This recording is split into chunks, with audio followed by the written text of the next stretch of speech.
Good morning. This is Kelloland on the go with all you need to know in news and weather as you start your day. A K9 with the Corson County Sheriff's Office has passed away. K9 Taz was 12 years old and had been with the department for almost 11 years. Since May 2013, Taz and his partner have found around 225 pounds of marijuana, 10 pounds of meth, 5 pounds of mushrooms, half a pound of cocaine, half a pound of heroin, and an eighth of a pound of fentanyl. Taz was diagnosed with an aggressive form of cancer at the end of September, and it spread rapidly in the last few weeks. Firefighters in Rapid City battled multiple blazes and freezing temperatures yesterday. The first happened just before 10 a.m. in the 1200 block of South Street. Crews arriving on scene found fire in an apartment. The resident was outside when firefighters arrived. Around 3 hours later, crews responded to a fire on 12th Street and Kansas City Street. Firefighters arriving on scene found smoke and flames coming from a home. Everyone was able to get outside safely. And then at about 5:30, a third fire was reported in the 1600 block of 6th Street. Fire could be seen coming from the home. All residents were able to get out safely. The causes of the fires are under investigation. The Lincoln County Sheriff's Office is giving a big shout out to the Lincoln County Highway Department.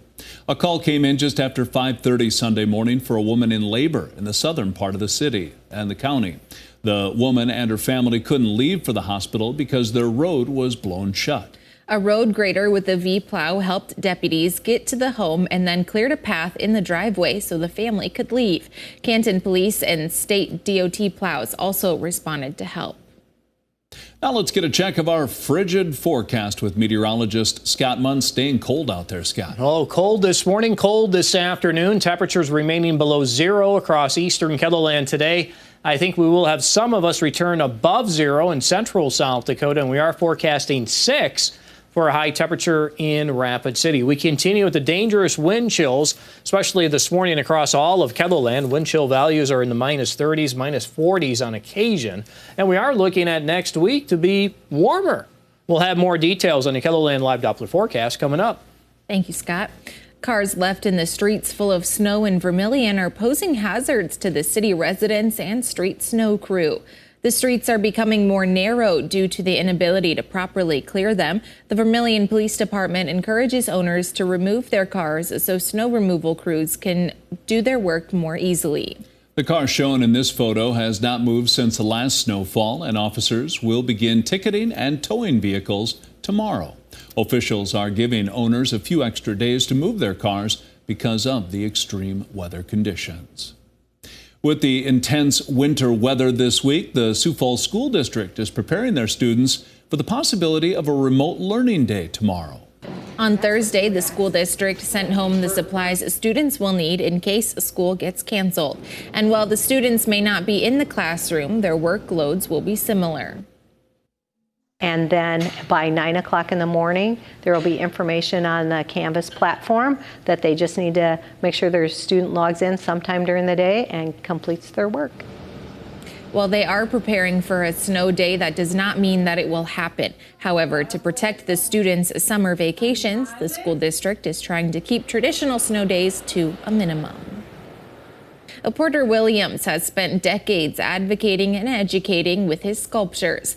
His most known sculpture is Martin Luther King Jr. at Van Epps Park. Langston Newton with the NAACP says Williams's work is a reminder to all the work that has been done for equality. When it comes to advocacy in the state here and the fact that he's given so much of his life to pursue educating and pursue sharing stories about people that look like myself, it's a big deal. The organization will host a virtual MLK Day event starting at 8:30 this morning. A link is included with this story on our website.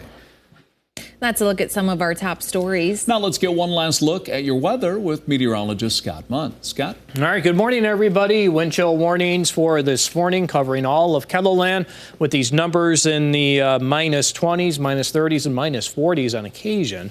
By 3 o'clock this afternoon, those warnings are dropped to advisories in central and northern Kettleland. And parts of western, southwestern South Dakota will get rid of the wind chill warnings this evening. We will hold on to the wind chill warnings in eastern and southeastern Kettleland tonight through tomorrow morning. By noon, all the advisories and all the warnings are set to expire.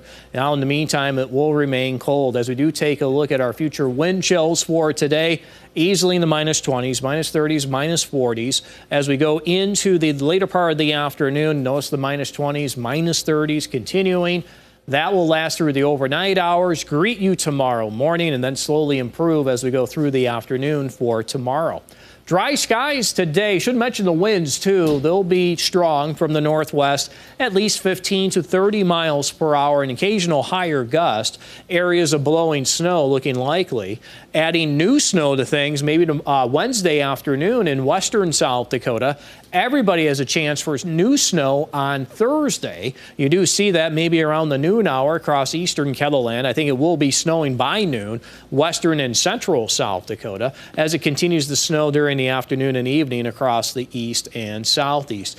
There is the possibility of seeing this to approach an inch for Thursday in eastern southeastern Kettleland. There's some confidence there, though we do have a higher level of confidence in south central and western South Dakota to see at least an inch. What about 3 inches? Well, it falls, maybe around 30% to see that, only across southwestern Kettleland. We'll continue to watch it. Cold today, temperatures in the single digits below zero across eastern Kettleland. We'll try to get above zero in Pierre at 1 and 6 in Rapid City. Tonight, everybody's below zero again, and tomorrow we will return above zero for all of Kettleland with mostly sunny to partly cloudy skies. You can check the details of the 7-day forecast while you're here online. Stay warm.